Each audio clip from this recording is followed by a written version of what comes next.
Olá, pessoal!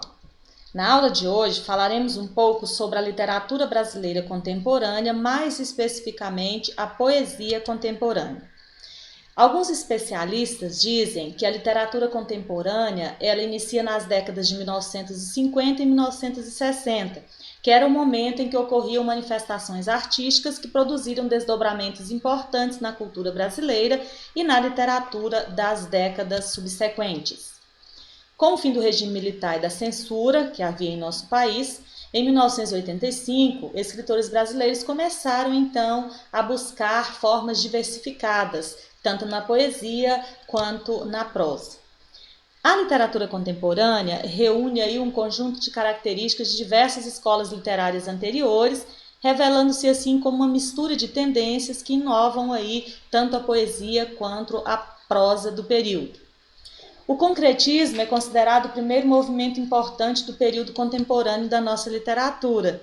Foi um movimento aí que surgiu em São Paulo, mais propriamente com o lançamento da revista Noigandrês, produzida por Augusto e Haroldo de Campos, e também por Décio Pignatari.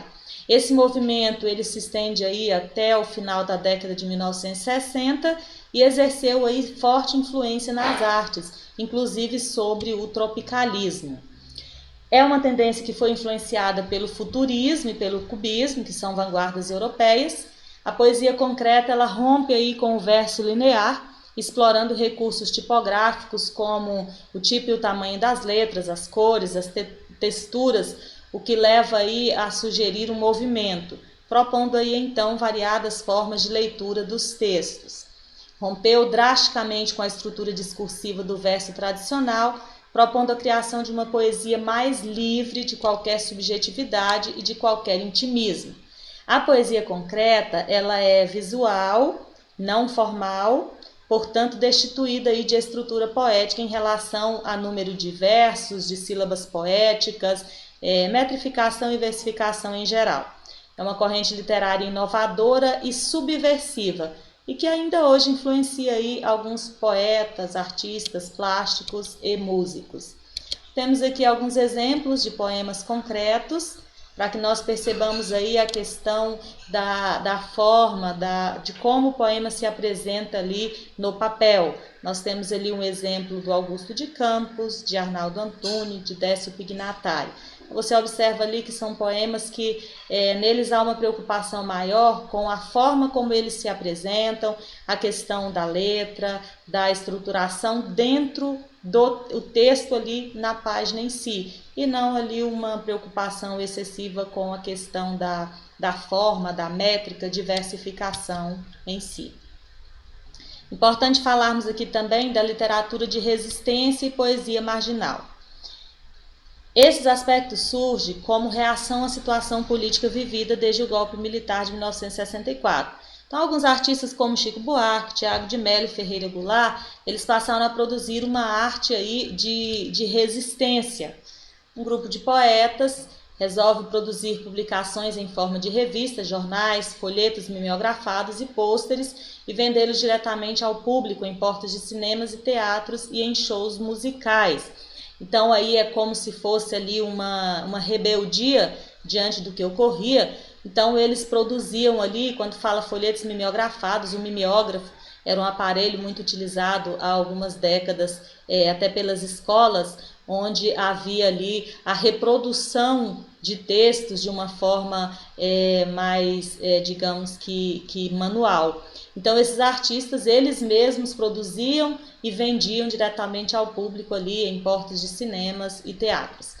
Essa poesia marginal, ela foi uma concepção artística que surgiu na década de 1970 e 1980 como uma forma de driblar a censura e também as poucas opções em relação à edição dos textos, durante aí o período de forte repressão imposta pela ditadura militar. Muitos artistas e escritores dessa época, eles foram exilados. Vamos falar um pouquinho dessa literatura marginal aqui a partir de exemplos. Nós temos aqui de Wallace Salomão, assaltaram a gramática, assassinaram a lógica, meteram poesia na bagunça do dia a dia, sequestraram a fonética, violentaram a métrica, meteram poesia onde devia e não devia. Lá vem o poeta com sua coroa de louro, agrião, pimentão, boldo, o poeta é a pimenta do planeta, Malagueta. Um outro exemplo aqui do Chacal, que foi também um importante representante desse período. Vamos falar um pouquinho aqui da poesia contemporânea.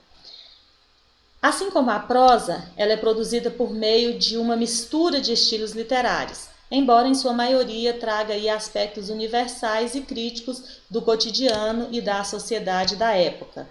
Muitos poetas passaram a se interessar também por outras artes e por outras linguagens, como a música, a fotografia. Os temas da poesia contemporânea desse período, eles são variados e vão ali da vida dos centros urbanos até a própria criação literária. Aí temos aqui alguns representantes aí desse período, dessa poesia contemporânea. Temos aqui Adélia Prado, que é uma escritora da literatura contemporânea, que escreveu, além das poesias, romances, contos, e explora aí em grande parte da sua obra o tema da mulher. Aí nós temos aqui Com Licença Poética, que é da Adélia Prado, que é um texto que faz intertextualidade aqui com o poema de Sete Faces de Carlos Drummond de Andrade.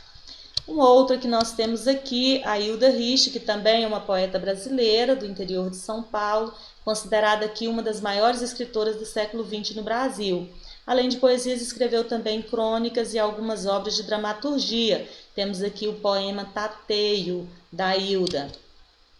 E não poderíamos deixar de falar também do poeta brasileiro Ferreira Goulart.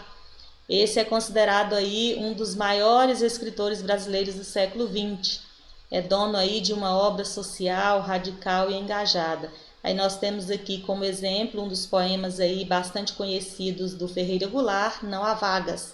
O preço do feijão não cabe no poema, o preço do arroz não cabe no poema, não cabem no poema o gás, a luz, o telefone, a sonegação do leite, da carne, do açúcar, do pão.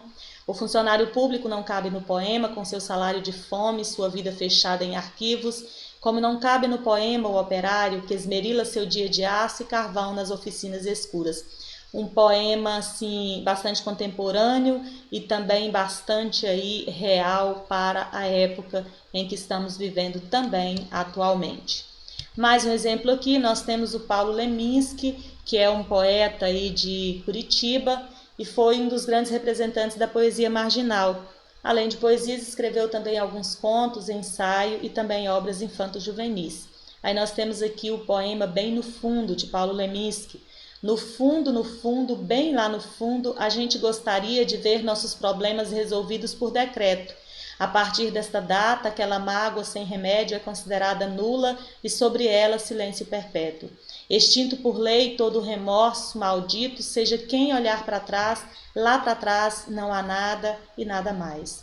Mas problemas não se resolvem, problemas têm família grande e aos domingos saem todos a passear. O problema, sua senhora e outros pequenos probleminhas. Interessante poema aqui do Paulo Leminski.